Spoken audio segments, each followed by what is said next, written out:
teach you everything from beginning to end, how we do financing for your buyers, okay?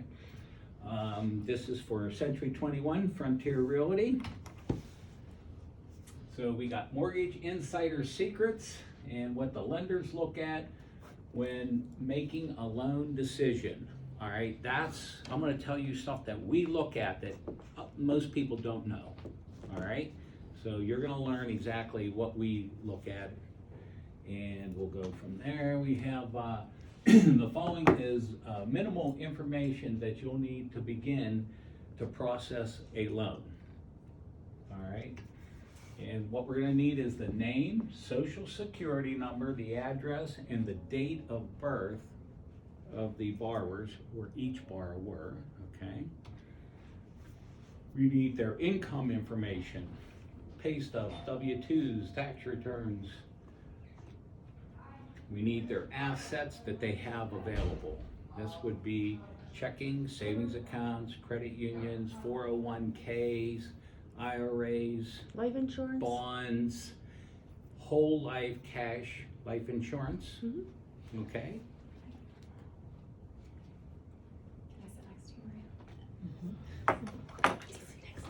Okay, so here are the three most important factors to consider when we meet with the buyer, okay? We need your willingness to pay debt, your ability to pay debt, okay? And the property, the collateral. It's all about the lender's risk. Anticipate the potential lender's risk, all right? So when we're looking at the willingness to pay, what we do is we pull a credit report. And on that credit report, we have a sliding scale that tells us the risk of this borrower with regards to the willingness to pay. The credit scores will go anywhere from the 400s to the 800 plus, okay? Thanks. Robin's gonna give everybody this and you'll have it, so don't worry. Thank you. All right, so this 500 and under, that's probably the lowest you can get and the highest risk borrower. So the lower the score, the higher the risk, the higher the score, the lower the risk. And you can get loans that are with a borrower that has below 600 credit scores, but you know, it's very tough, and here you're gonna find out why and what the risk ratios are. This 500 has a 1.3 to 1 default ratio. That's terrible. Yeah. Okay, and so C credit and low credit is the, and lower is the grade, okay? The below 600 is an 8 to 1 debt default ratio, and it falls under the C, okay? 620 to 659 is 26 to 1, and it falls under the B to B plus. Obviously, this would be the B and working its way up. 660 to 679, and then 680 to 690. So every time your borrower's credit is pulled and it falls, the middle score of the three that we pick, when it falls within these ranges, this is where the risk is, okay? 700 to 719 is a 123 to 1, 323 to 1, 597 to 1. Can you see how the risk goes down? Okay, that means a big deal to the lender. All right, and the various loan programs, because there's some programs you won't be able to do with the low scores. So we have these categories: C, B to B minus, A, and A plus borrowers. Okay. Any questions on that? Do we ever do the B or C based on something going on, like if somebody had cancer, or if they had a death in the family? Is there any way to talk through the fact that that's why the credit's been great, then took a hit because of an illness? Or we just don't get involved? What we We do, prefer not to, I should say. Okay, so here's the other thing. The further you go down to here, okay, the less, credit programs there are for them. Correct. So now we have to go into first-time buyer programs that will accept higher risks, okay? And yes, we do have to get letters of explanation to understand why. Underwriters will require that and what happened, and was it a Fault of yours. isolated situation, okay? Or is it something that's been going on for 7-8 years? It will show up on their credit, okay? So bottom line is, we do accept these with various Exceptions. programs, okay, with some exceptions, okay? Any other questions on the risk? So that's the willingness to pay, which is the credit report.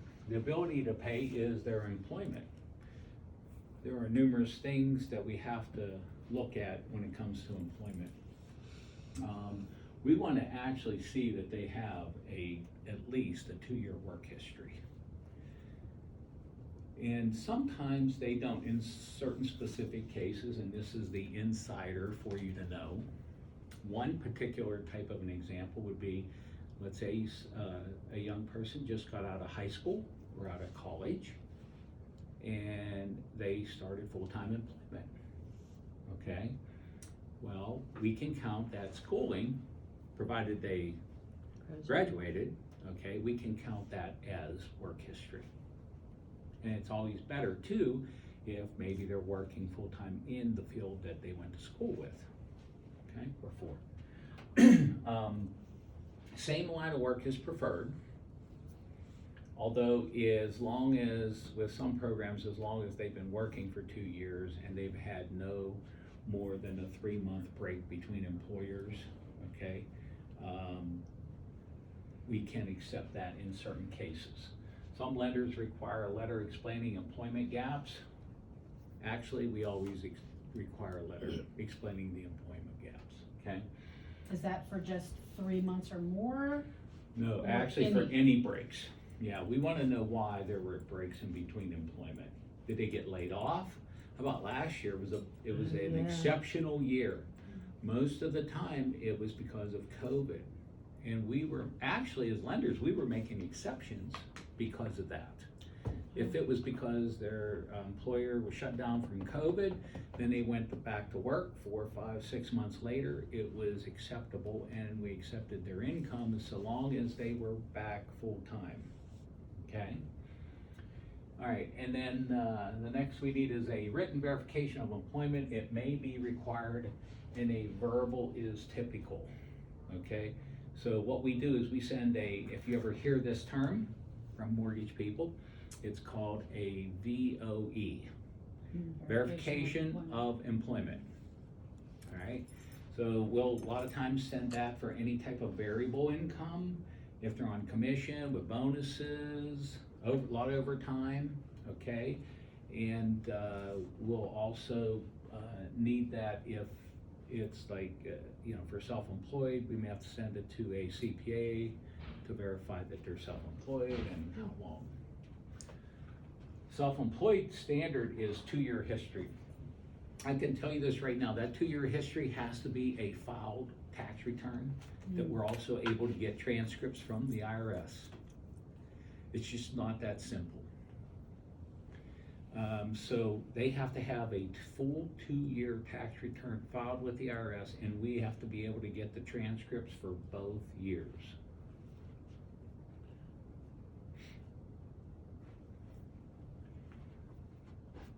The likelihood of continuing trends, etc. All right, what that is what's the likelihood of them continuing on? Okay, and that's what we're trying to show. Okay, the ability to pay income. This is where you probably heard of the term or acronym DTI, stands for debt to income ratio, okay? All right, so they provide us evidence of income, 2 most recent pay stubs, 2 years W-2s, and 1040s, the federal tax return only, and a copy of any new contract for employment or whatever, to show what's. if Like an they've- offer letter or Yeah, anything like that? an accepted offer letter, Okay. okay? And that's what we usually require for a W-2 employee.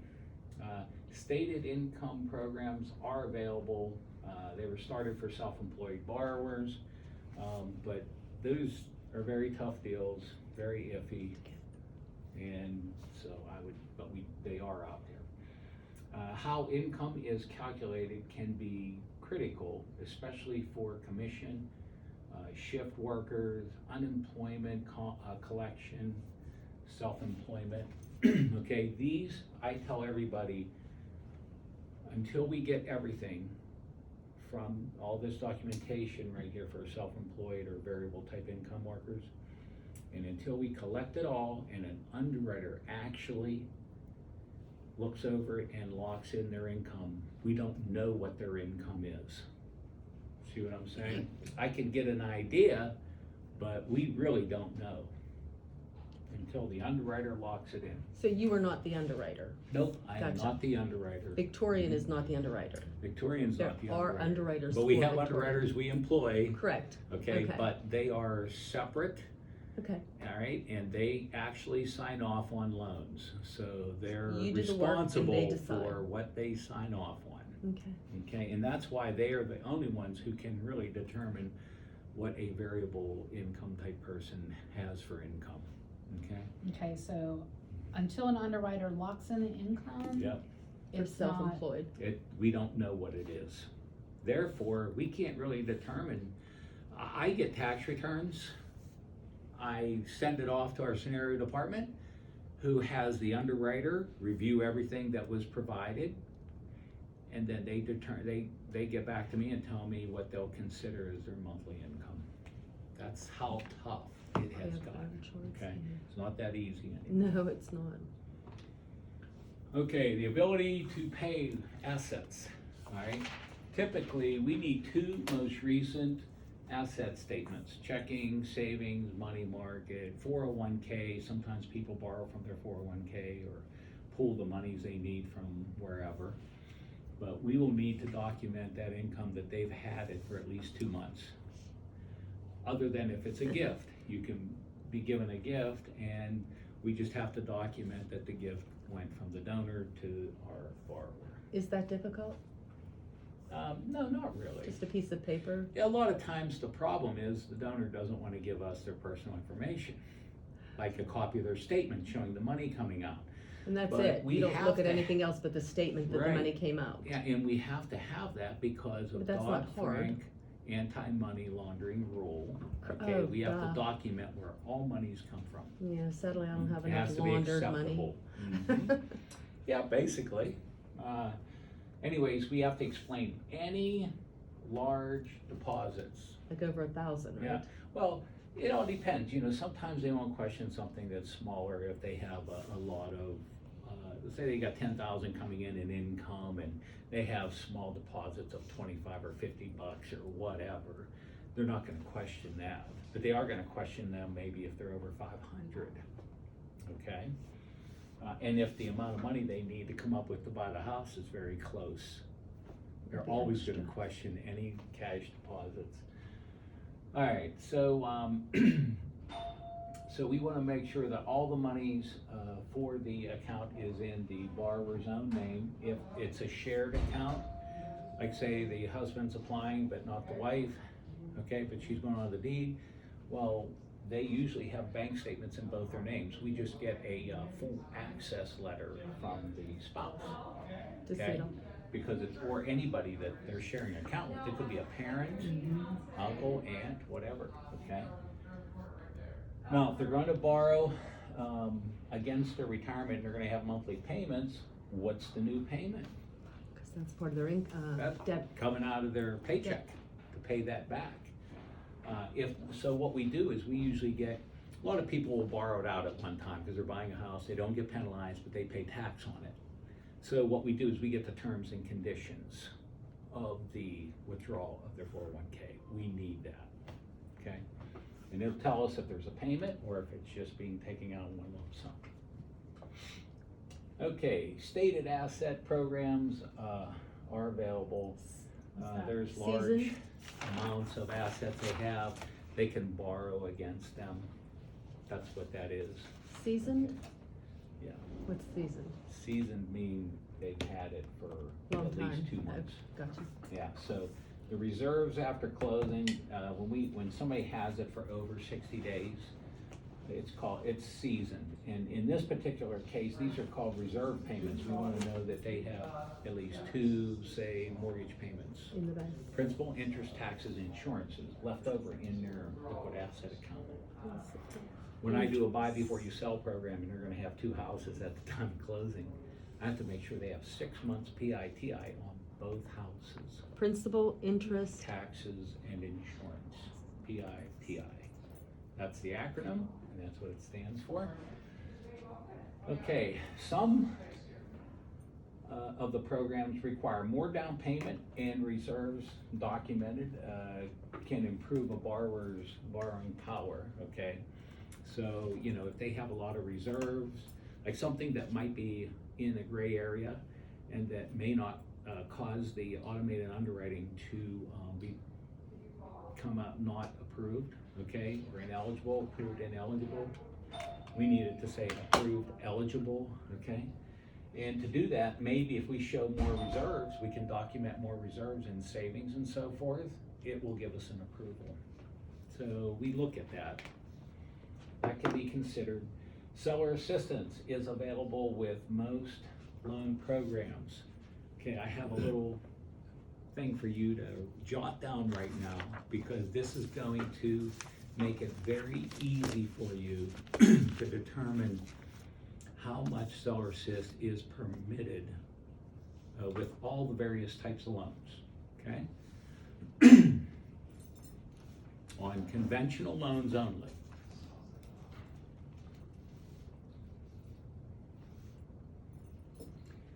%3 down to 9.99% down, 9.99% down payment, not 10, right? not A seller 20. can pay up to 3% of the sales price towards a borrower's closing costs and prepaid taxes, insurances.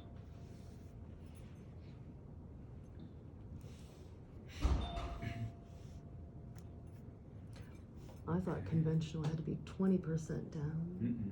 to get the 3%. No, you can, from Okay. 3 to 9.99, you can only do 3. Now, here's where this comes in. On conventional, 10% down or more.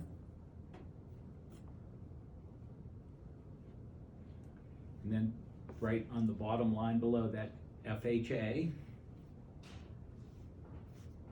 the type of loan under conventional, put FHA, VA, USDA. All those programs and the conforming with 10% or more, the seller can pay up to 6% of the closing costs and of the sales price towards closing costs and prepaids. And that is what's best known as seller assist.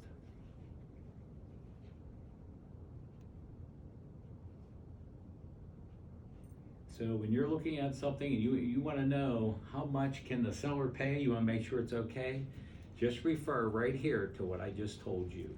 You can't go wrong. I do have to say this, and this is another little insider secret. You're going to probably run into this with VA buyers. You're going to get some lenders to tell you, oh, they can't have more than 4% seller assist, okay? Well, a little insider secret is that Victorian Finance can do as much seller assist and prepaids that they need. You just have to know how to write everything up, okay? But most lenders, and some of them are greenies or whatever, they tell you when they look at the guidelines, oh, you can only go to 4%. That is not correct. At least not for us, okay? I was under the assumption that you could only get 3%, period.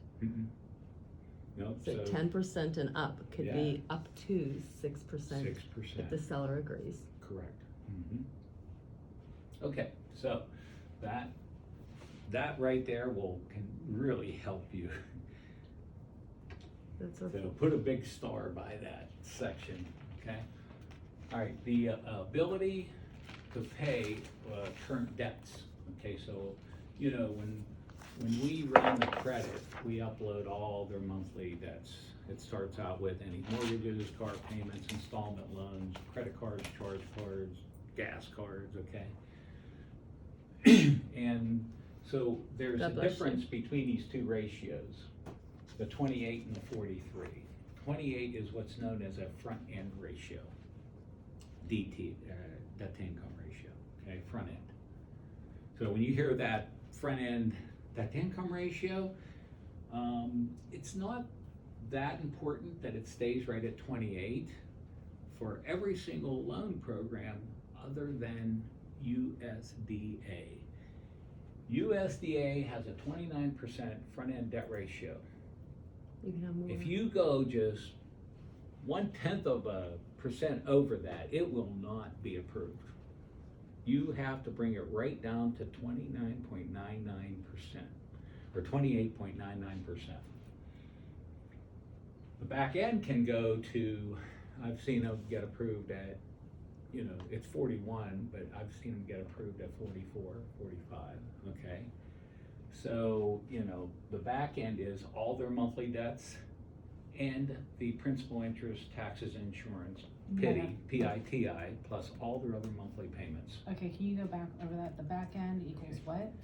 The back end is the estimated mortgage payment on a new home, PITI, plus all their other monthly payments on all other debt.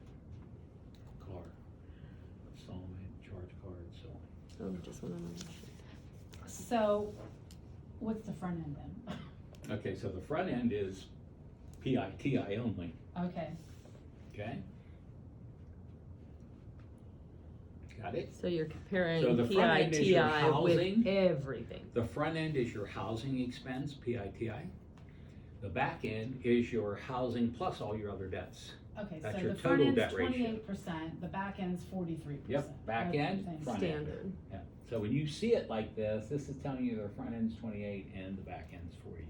And if it's a USDA, it better be 29. 29 on the nose or less, or, you know, no more than, say, 44. No wiggle room. There's no wiggle room with USDA.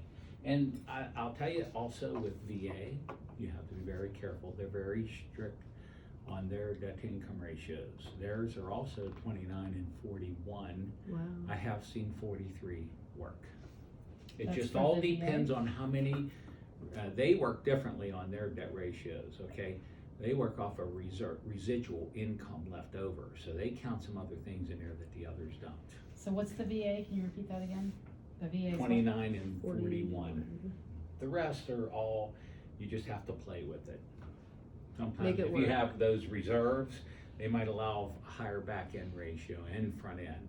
I've seen 33 or even 40 get approved on FHAs. Oh. In the back end, sometimes I can get 55% Wow. to work, okay? If there's enough money. It all depends on, it's a reserved. weighted scale. So it all depends on everything else, okay? All right, so now we're comparing the current housing expense to requested, okay, of the property, and then we include all installment debt and revolving accounts as well as deferred student loans. By the way, let's talk about student loans here, because you're gonna run into this. Hey, Somebody's gonna tell you that, hey, my student loans, I don't have to pay anything, or they're just minimal payments or whatever, okay? So if they're in forbearance or their payment is based on their income, which is really low, that does not matter. What we are required to do is take 1% of the balance of their loan, and that's their monthly payment. I have one where the balance of their loan is $157,000, and I have to use $1,570 as a Monthly. monthly payment. I'd throw up if I Mhm. had that. And we do have one Many program that people we could do, cut those sadly. in half to try and make it work, but they gotta be stronger. It's sad, our people are so in debt with college loans. Alright, so we're gonna use the minimum monthly payment on all revolving credit card debt. Okay, so here's what happens with that. If they are used to paying over the minimum amount, that's gonna be lower, but if they pay the minimum amount, it's gonna be higher, okay, on the monthly. Co-signed loans can also count against you, so if they co-sign for somebody, it's gonna show up on their credit, and Their we do have to count responsibility. it, Mhm. okay? There might be some obscure type situations that we might not, but it's not even worth it. It's just far and few between. All right, calculate alimony, child support, and separate maintenance as well. So if you have a divorced couple and either one of them have alimony, court-ordered child support, okay, a separate maintenance type of a payment on whatever, those all have to be counted in their debt-to-income ratio. And by the way, that's all part of the qualified mortgage rule under the Dodd-Frank. Okay, so this all falls under that. And this is why we have to make sure that the borrowers are qualified. You guys good with that section? Okay. Okay, the value of the property. This is called the collateral. Okay? So that's very important. The collateral has to be acceptable under each different mortgage program's guidelines, and they vary. They can all vary. They really can. So I would look for something that's not stick-built or cookie-cutter, whatever. If it's manufactured double wide on the foundation, okay. Anything oddball, all right. We have to look at that, especially with the type of program the borrower is going, because it has to appraise for the value. If it comes in low, here's what you're gonna find in your business. If a house is appraised and it comes in low, the lenders will take the appraised amount, not the sales price. Right, you have to make up So the difference, here's, right? here's the ruling on that. It's the appraised amount or the purchase price, whichever is lower.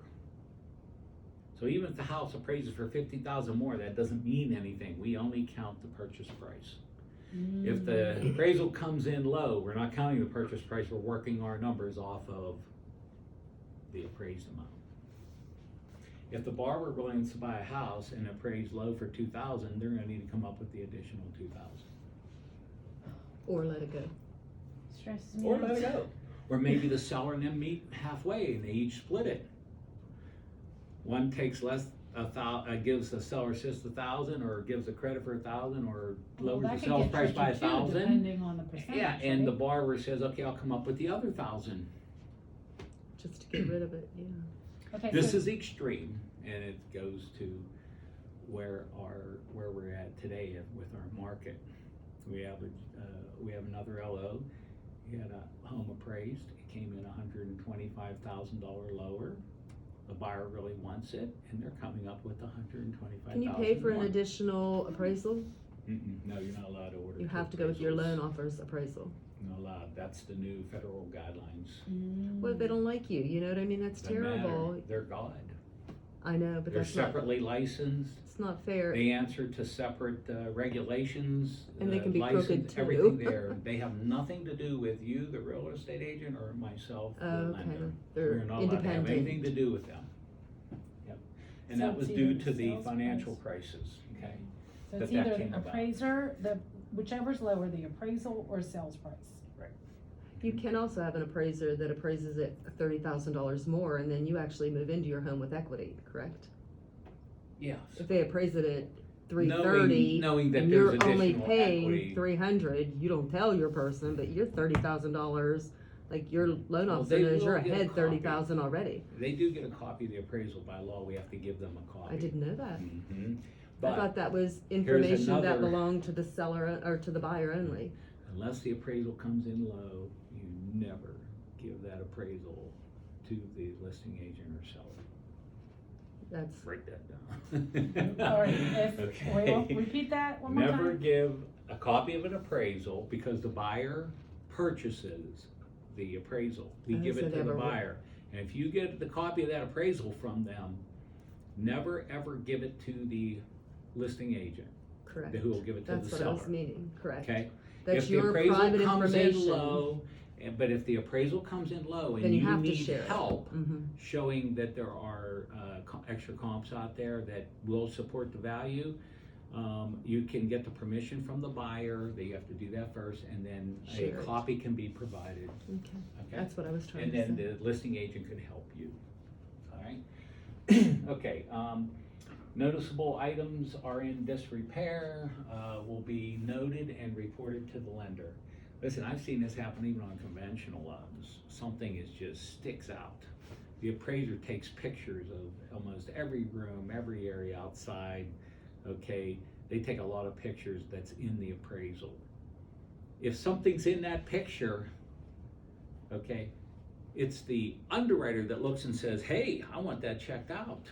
That doesn't look good. There's a big crack in that wall. And even though the appraiser didn't mention it, Or the wiring's unsafe. that's right, the underwriter has the last call on appraisals, not the appraiser. So underwriters are really the god, Yes, you got But that right. they're the ones You're with the learning money. very good. not the appraiser. Yeah, basically, that's it. All right, so if there's, like for FHA, VA, USDA, okay, government guaranteed loans, if there's chipping paint, these are all safety hazards, okay? And you'll learn this as you go too very well, but if there's chipping paint, hand railings missing, Yeah, I had an FHA broken the first windows, time cracked around. Yeah. windows, leaking roof, okay, or evidence of stuff, okay? You're gonna, they're gonna note it, and it'll have to be checked out and or repaired before the closing. Done by either seller or buyer, okay? Oh, Now, you're gonna want jeez, to print this one out. Yes. This is a very good grid Oh, God. for you to have, because say you have a buyer, they're going FHA, your loan officer tells you, hey, they're going FHA, they're getting seller assist, and so on, you can refer to this grid, all right, conventional FHA, VA, and USDA. Does this change often? It's Okay. pretty much, the only thing that changes is right here, the loan amounts will change up or down, okay? So, and it depends on, like with FHA and, say, the 3% down conventional or the USDA, they go by county, you have to look them up. USDA, you have to look that up on their map online. They haven't, I asked Robin to make us copies of this. Yeah, yeah. Instead of She- I think snapshotting she and is making printing. copies, so She you- brought us copies, but it's more your pretty picture and a game board. Like that, huh? Mhm. All right, so this is great. Okay, so if you go right down the line, this is gonna tell you total debt to income, okay, That is nice. can go up to 50% with conventional. 55 with FHA, like remember I told you I've gotten 55 approved. VA is very strict, we're looking at 41. If there's a lot of residual income, you might get that to be approved up to 43.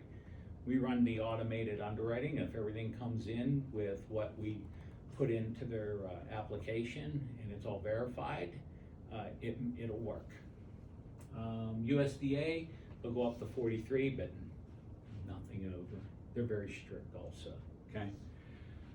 All right, the credit.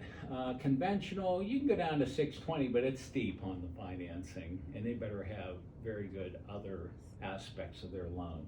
640 really is the minimum for conventional, okay?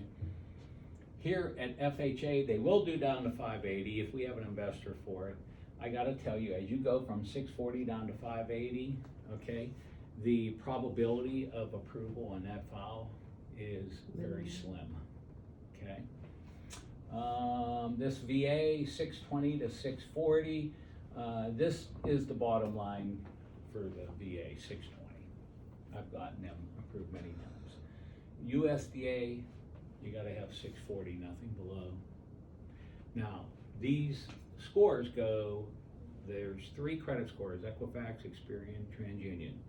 To be fair, all mortgage companies use the middle one. There's always a low, medium, and high, okay? We always use the middle one. Okay, down payments. So conventional, you can go as low as 3% on a first-time buyer, okay? And they have maybe some income limits you can't go over, single or married. So you have to fit within that box. 5% they don't have income limits, 5% more. FHA, no income limits.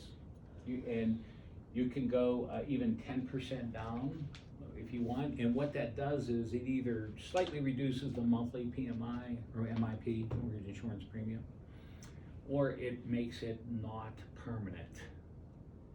So if you put 3.5% down on an FHA, okay, your PMI is gonna be permanent. The only way to get it off is to pay the loan off or refinance it, okay? VA does not have a monthly mortgage insurance. Well, okay? they put their lives on the line for us. Well, because here's what they do have, okay? They have an upfront mortgage insurance, or guarantee they call it. It goes into the insurance fund. And it's the one that pays off the charge-offs, the ones that defaults, yeah. And that's what PMI insurance is all about. It's to cover us on the people that default on mortgages. All right, so anyways. So how do you get rid of the insurance again? Refi, and what's the other? With an FHA, the only way to get rid of it, if it's permanent, is to refinance the loan to something else. Okay, That's what I would do with mine. or just pay it off. Sell it, sell a house, pay it off, whatever. I know currently with mortgages, that's a lot, I think it was in the meeting this morning, that a lot of people are taking their mortgage and paying it for a year and then refinancing for better numbers, better interest, and no PMI. Plus they also have more value in their home. So here's the thing, what's happened in our market? Appraisals, that's what Values have gone up, right? So what's that done? That's increased their home equity. And now what does that do if they had 10-15% equity and now their equity is up by 10-15% more on top of that? Double. Well, they can either refinance and get it off, or maybe request to have the mortgage insurance Based on taken off. That's hard to do, by the way, I just want you to know. refinance or ask them to take get it off? them to remove the Yeah, they want that PMI. extra money to refinance. It's You tough. Well, they want the bugs. safety net, Yeah, the well, default insurance. You pay for it, but if you default, they are, you know, made whole on that, on their loan. So, anyways, so here's your down payments for that. 0 here, 0 for USDA. USDA does have monthly mortgage insurance. It's 0.35 to 0.45. It's half of what the FHA's is. See that? And you can look at that right here. It might be less under the USDA up front, and it's less on the monthly. FHA has a higher monthly, or I'm sorry, upfront, and a higher monthly. Look at VA. That gets financed on 100%. Sales price plus 3.60. Now, granted, if they're disabled or whatever, this stuff, there's times where this could be exempted, okay? But yes, and then on the conventional, we could just do the monthly mortgage insurance.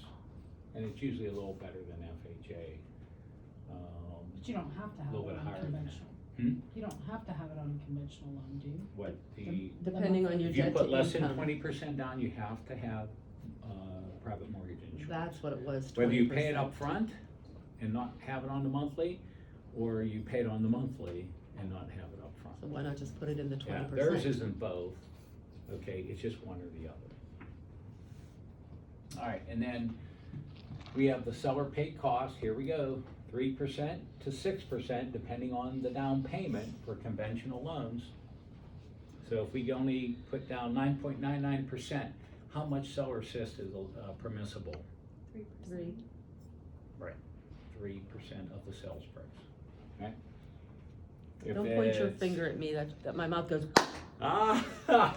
You talk, I can Okay. talk. Is that why you just, okay. I was looking out the corner of my eye. FHA, you can, as far as seller assist, you're at 6%.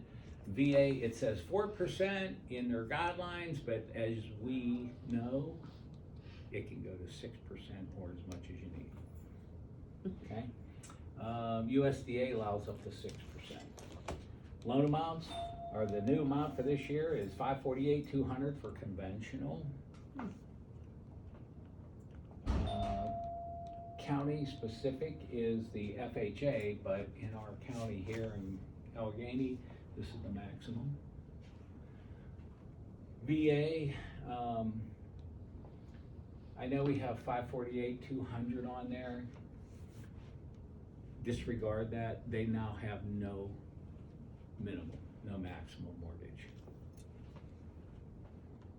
And then USDA, they don't have a maximum because their limiting factors on what they'll finance are determined by a borrower's front and back end ratio. And like for right now, in our county right here, we're in Washington County, the maximum is $87,000 a year. If they earn over $87,000 a year, they won't do the loan. 1 penny over, They won't do the loan, they will not. because you So make their too much. maximum income that you can earn with USDA in this county is $87,000. And then as you have larger families, they increase that. And there's a grid on USDA's website, okay? That you can look that up if you ever have to. All right, so there's the income limits, and I think we went over the monthly mortgage insurance amounts. But Robin, did you print this grid out, or is this something I you're did just not, passing out? I Okay. can. This is one, if you want There to are print two of out, them. this is a good one to print out and have in your notes. I snapshotted one, but it's gonna be. I'll print them both, I'll print them all out. Yeah. So, but this is a very important grid, it's really helpful.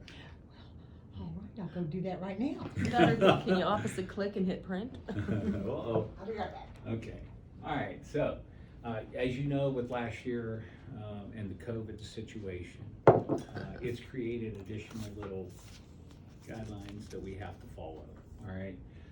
The first one is with self-employed borrowers, we have to have, and we never used to, but we have to have 90 days, 3 months worth of bank statements before close. Most recent ones up to closing date. And it used to be 2. Right. And then there's forbearance on student loans we can accept, except for we have to do the 1% payment, monthly payment rule, okay? Furlough versus laid off, big difference, see? Because if they're permanently laid off, that's different, they're not going back. If they're just furloughed and they're gonna start back up when the business opens up, that's different.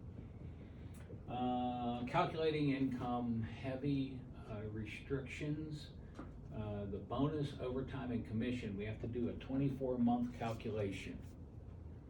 And I can tell you this, sometimes we can't count 24 months, because if 19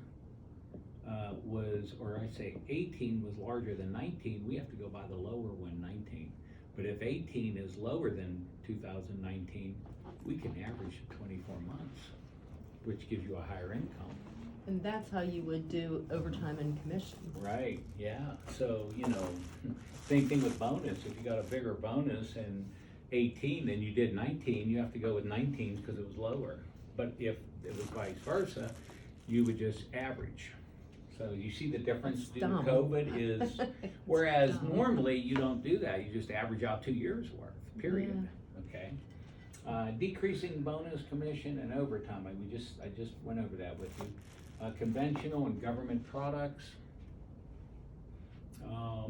they all are trying to approve everyone's conventional if we can, because there is just more involved with the government loans. And as you know, with the current climate we have in our industry with the market, the people that are selling their homes are accepting conventional over government. There's less issues with appraisals to worry about, okay? They know it's a little stricter with conventional, and they know they have a little stronger buyer, okay? So if you get 5 different offers, which you're seeing a lot these days, they're gonna cut out if they have some conventionals in there or cash, guess who gets cut out? The governments. So I'd this, go cash. yeah, so this is what we do Plus when we 1%. talk to a borrower. I'm kidding. We I bought look one at- house. Do you know what I mean? I'm like a, Right. We assess everything about them that we've gone over so far. And we try to determine what conventional loan can they fit in if they can, okay? Because we know that that's about the only way that they're gonna maybe get something through, or it's gonna be more of a stronger offer. So that's what we're trying to do. We try to start with the conventional program. If that's not gonna work, we go to FHA and USDA and so on.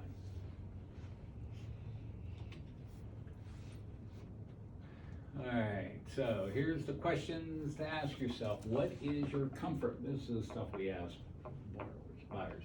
What is the comfort level when it comes to your new mortgage payment? Sometimes your buyers are going to use the mortgage payment as a limiting factor, not what they can qualify for, right? Yes. Sammy knows, we got somebody that's approved for 150, but yet she wants a payment on buying something that's 70 to 80,000. 75, so high.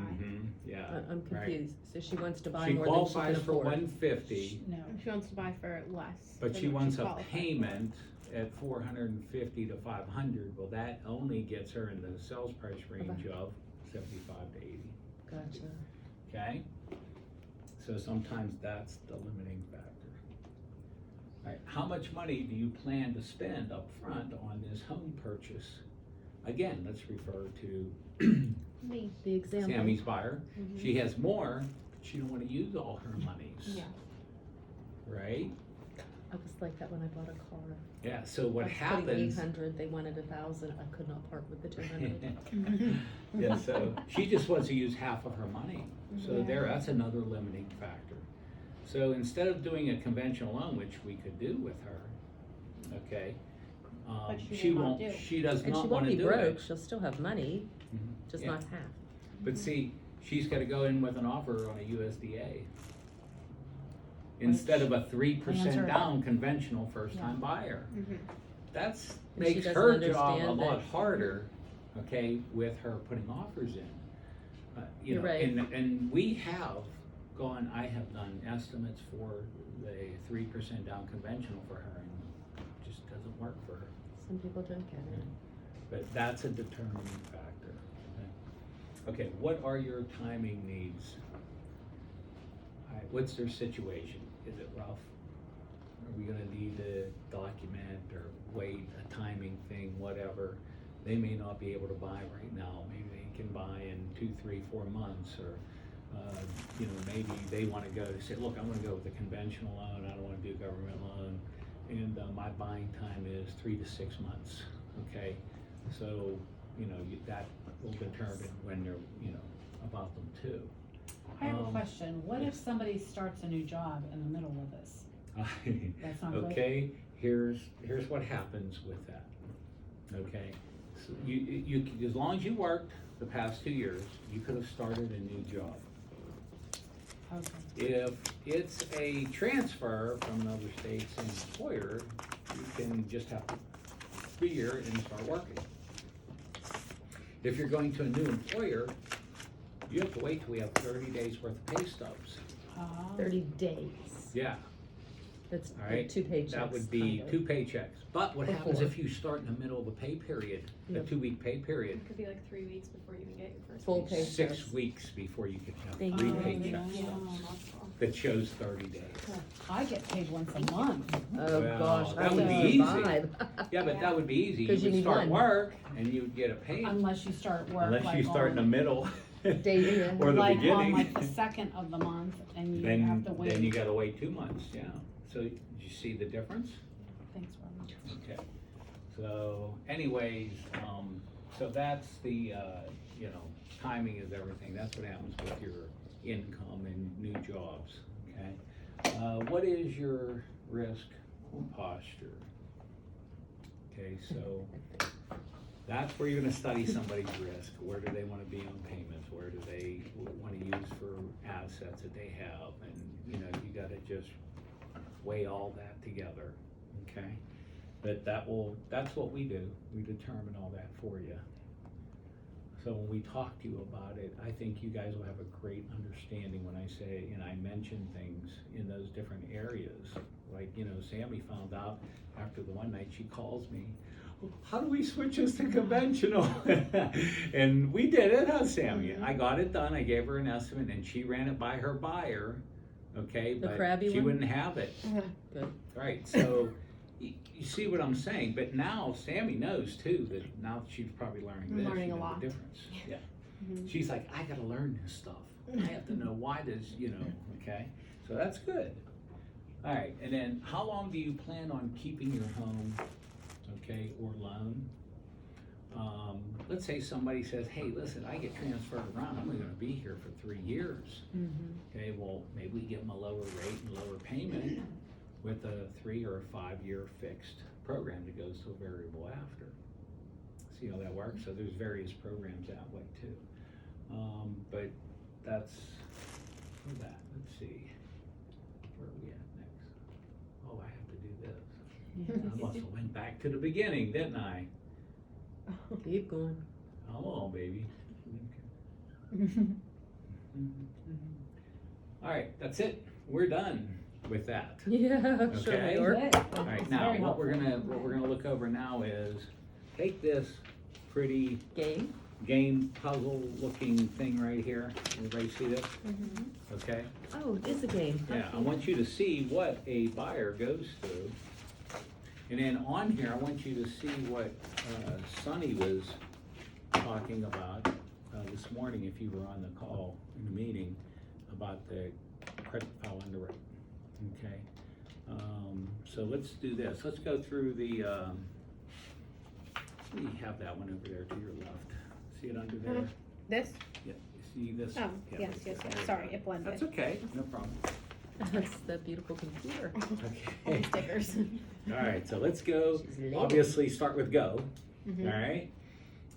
So basically what they'll do is they'll complete a loan application online or by phone. It's mainly online. That's the best way to do it. That way we get their authorizations for credit to pull, and there's less likely of errors to be on their information because they're good at keying in their own information. But they do make mistakes, I can tell you. And it's quick. Once they hit the submit, I'm verified, I'm emailed, okay, or text a message on my phone that's so-and-so's completed her online application. Once that happens, I go into our thing, yeah, pull their credit, get the file set up. It takes 20 minutes to a half hour. It's not that quick. Then I call them, go over it, cross the T's, dot the I's, ask a lot of questions, okay? Yes, When you pull the credit, is that the hard hit? yes. So they have to be It's a aware that hard it is a hit. hard hit because we are really doing this. And they give authorization for that. It says it right online about it. Why They just do, give because some authorization. people will work with a loan officer for a while to make sure that once they get that hit, they're Mhm. okay. Does that make sense? Pre-workup kind of. Exactly, yeah. So then we collect their docs. What they do is I have them, in today's age, it's so easy. They just, usually a lot of them have it on a PDF file or on the computer. They just upload it. It's the safest way right into their account with us, Nice. our secured bank account, okay? And then we do, now this is what's coming back, and this is what Sonny spoke about this morning. It's called a credit file underwriting. we actually process their loan like they're buying a house.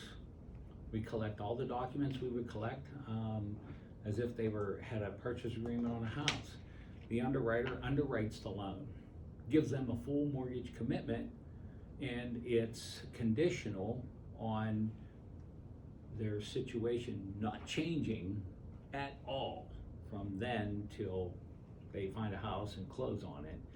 And the appraisal, which is the collateral, and the title, okay, which gives us free and clear lien position on the property, okay? Now, when your buyers go to put an offer in, instead of it having a pre-approval letter like you get off of the quick Lender Logics app, you have a full-blown conditional mortgage commitment. So you're ahead of the game. You're ahead of the game. You can close quicker if you have to, if they're Mhm. able to. That may win you the deal, okay? But it's a stronger offer because you already have mortgage commitment. You're talking appraisal and home inspection appraisal and whatever else is on the purchase contract, okay? Money talks. All right, that takes a while, you know what I mean? Because we are processing their loan, we have to do full verifications of employment and verifications of taxes with the IRS and all kinds of things that we, check and double check. All right, so then once they get that, all right, they have to go find a home. That's an Alright. agent, Hmm? that's an agent. Mm-hmm. And once they find a home, okay, they put an offer in. All right, we do their mortgage commitment on that home. They put the offer in, and it's either accepted or not. And if it's accepted, as soon day one, okay, starts with us when the seller signs the agreement and we get a copy of it. That's day one of the transaction. Okay. That could take a day, it could take 2 days, a week, 2 weeks. But just so you know, when that seller signs it and we actually get a copy of it, that's when our time frame starts, okay? All right, so it's time to shop for homeowners insurance. Once they find a house, their offer is accepted, they apply for the mortgage, we advise them to get a quote from our company and use that with other companies, get other quotes. And by the time they get the mortgage commitment, we want them to have their homeowner's insurance in place, okay? Then what we're gonna do, after they start that process, right away, when you get the signed purchase contract back, you're going to get them to right away immediately get their home inspection started. Question on Yes. homeowner's insurance. What information will they need to shop for homeowner's insurance? Well, I always say wait till the appraisal comes in, which isn't but a week or two after, because then they have all the information on the house. But if you give the address to a homeowner You can insurance, look it they're up. gonna be able to quote you. Okay. Okay, and then so, listen, the deal really isn't sealed until, if you have a home inspection, until that's signed off on between buyers and sellers. Mhm. So that's a very important point in time here in the process. So if your buyer forgoes an inspection, Well, it makes it a stronger offer. okay, you can only do that on a conventional loan, correct? But you do not we don't require home inspections. Lenders do not require home inspections. And you know how I told you never to give Oh, I thought that got the changed. appraisal to, listing agent or seller? Okay? When a buyer pays for the home inspection, okay, never ever give the lender the home inspection unless they question something on the house and it's okay with the home inspector. They looked it over and said it was okay, and you need to show them maybe some proof that it was checked out already. You could take that page or portion of the home inspection and give it to them. But never let an underwriter's eyes see a seller disclosure or a home inspection. I have a Because if they question. see something, they have to deal with it. Okay, so USDA, Mm-hmm. you need a pest inspection but not a home. Right, pest inspection for VA and USDA is a must, and also FHA. So US FHA is pest. Yep, FHA also. FH, keep writing the same FHA, letter. USDA, and VA, all the govies. Must have pest. Mm-hmm. What about home? Do any of them Oh, require and on the home? VA, one more special thing about that pest inspection. You have to prove that the seller paid for it. The buyer's not allowed to pay for a Oh. pest inspection. For which one? VA. The VA. Mm-hmm. Do any of them require a home Inspection? No. Okay. What about They, conventional? they highly recommend, they even have disclosures that say to the buyer, hey, we highly recommend you get a home inspection. We actually had ours sign off on that. He didn't want one, and we had them Yeah. sign off that they read Yeah. that and that they know we recommend it, and they Mm-hmm. took the last buyers. Okay. What was the other one? Pest and what? The, For Mm, VA, the seller for has to VA, pay we for the have to pest prove inspection. that the seller You pays have for two the different ones. pest. Pest and, USDA, home. oh, That's what I was saying. okay, None require home. okay. Right. Does None. conventional require Right. any inspection? Just Paint if the it's before conventional- 72? The conventional does not require home inspection either. Got it, okay.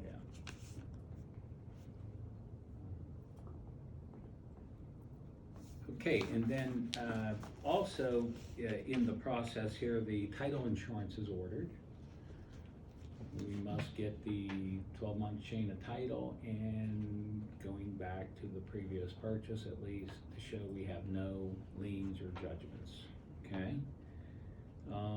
Underwriting, now, once you get through all this, and my loan processor team member has everything processed, now's when she ships it off to the underwriter. The underwriter's gonna review everything, okay? And then they're going to provide us with a conditional commitment. There's no such thing as a clear commitment, okay? It all has conditions. From the time that they underwrite it, give the mortgage commitment, to closing, there are many conditions that have to be satisfied, okay? And they may require additional stuff from the borrower than we did, okay? And they may see something in, that they provided, and it may create more conditions. So even after that, the buyer may submit conditions, okay? And then it may cause more conditions. Like say they provide an updated bank statement, and there's deposits on there that are questionable. Well, now you got more documentation, right? We have to show where they came from. Okay, so once you get through underwriting, that's when you all get the mortgage commitment, and that's when we get you a seller commitment to provide to the listing agent, okay? All right, so then we have the underwriter or underwriter approving a list of any items that are needed to close, such as updated pay stubs, bank statements, and so on. That's where they may ask for additional things. Pre-closing, the settlement department, okay, and the settlement company, they provide all the documentation to us, such as title insurance and lien letters and the taxes and so on, okay? So that's like a pre-closing. By then, they should have their homeowner's insurance all solidified, okay? And we should be able to obtain the homeowner's insurance from their homeowner's agent. I see. Closing disclosure, okay. We call it a pre-closing disclosure. It's something that has to be provided to the buyer and signed the day that we provide it, 4 days before closing. Okay. So 3 days before closing, that all has to be signed.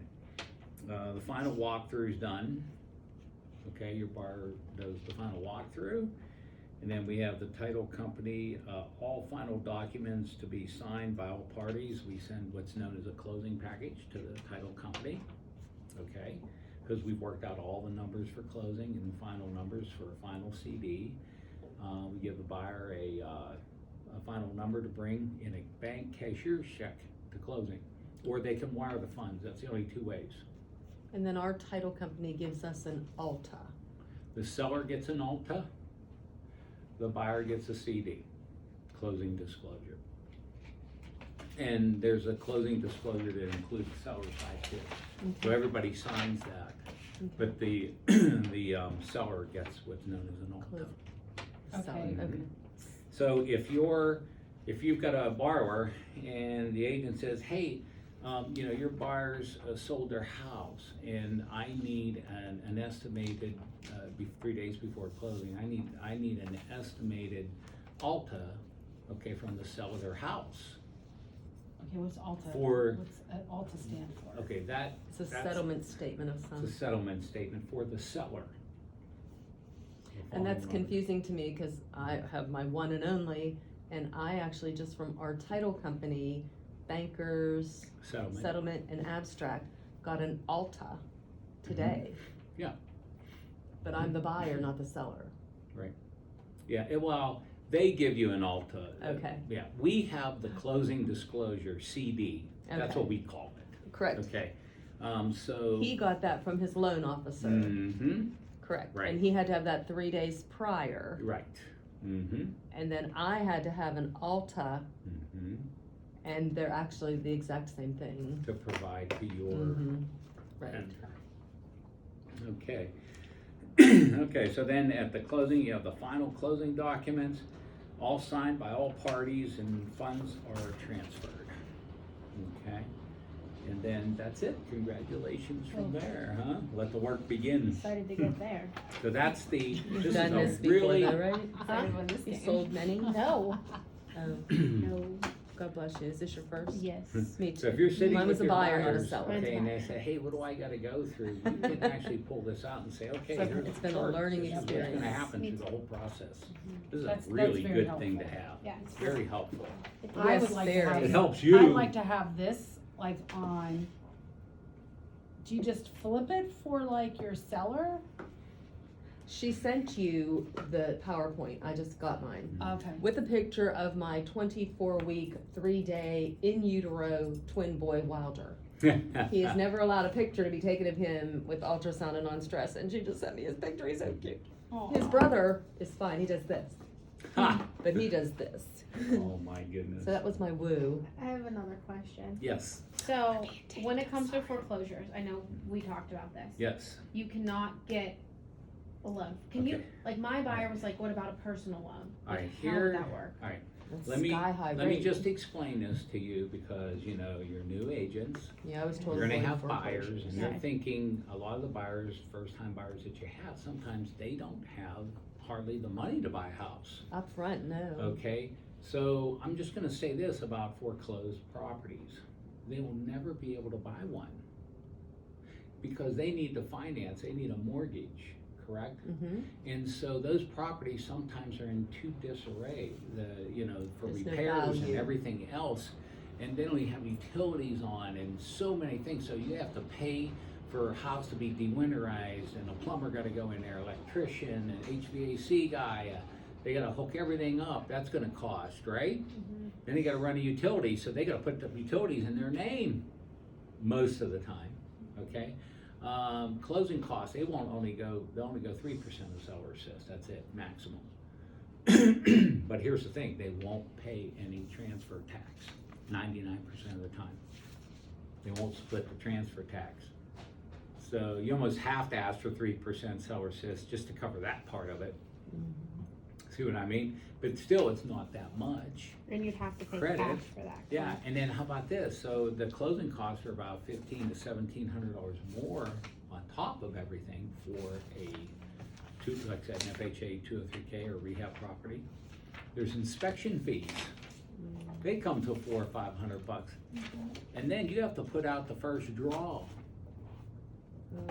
for your contractor. By the way, you can't do the work yourself. You have to have a licensed contractor give specs, plans, So and just contract. don't even bother. So listen, Flipping you a see house everything I'm isn't telling something you? you need to do. You need to tell them, unless you have cash. cash, okay, or unless you're a contractor or whatever, or, a person has a lot of money, you can buy this house, okay? But if you don't have cash or a lot of money to back you up, okay, you can't do it. You just have to tell them up front, because then that keeps them from trying to look at properties like that, What about- okay? And there's nowhere on our site, but I had somebody just call me and ask me if I had any on our MLS for rent to own. Mhm. They'd like to rent to own for the first year and then purchase. So I just sent her everything that we had in the school district she wanted, and I told her she could talk to them, you know, we would try to work something, talk to a loan officer, see if you could actually make it. It's not as bad as you think, but I think a lot of people have not so good credit, so they're afraid to come to you because they're ashamed. You Yeah, know, and everybody that's what should. I mean, I talk to everybody, so if you Yeah. guys, you know, just so you know, I look at somebody's credit and I'll just try to help them with credit repair, no cost. Yeah, we don't browbeat Okay. anybody, we I do our help best to them help and if get I them in a can get- house. If they are So- motivated and they get through it and they help themselves, cause that's all you can do. And wait, Then I can secure a mortgage for them. So what is your like top 1 or 2 things to help someone repair their credit? Like what would you tell them? Well, sometimes it's very simple. I pull the credit and they have high balances with regards to, you rotating. know, their Revolving. monthly Okay. balances compared to their high credit limit. Oh, So their usage percentage is above 60-70%. That will kill your scores. Yeah, I've had people raise their scores by 100+ points just by getting it down to under 10%. I had a guy, he had all kinds of money, savings, everything. He comes in, I run the credit, I get a 590 score, and I'm like, hey, wait, this guy pays his bills, yeah, 590, and I look at all his credit cards, and he's got $60,000 in high credit limits, and he's got $56,000 charged against it. Yeah, he has all this cash. I said, you gotta pay this down. yeah. So he gets it down to about 5,000. All right. Save in the long His run. scores went up 120 points. And do you have So- to wait so long then? Hmm? Like, once his score went up and he paid that, did he have to wait 30 days for No, it to what register all with I the? need them to do is to pay the Prove it was paid. unsecured revolving credit card debt, because that's what it is. Not Mhm. installment loans, okay, not anything like that. Secured car loans, that does not help. It's the unsecured revolving credit card debt. so could you flip that and could he have opened up another credit card but not used it? Well, then it comes up on his inquiries. Now we have to show, what'd you do? See what I mean?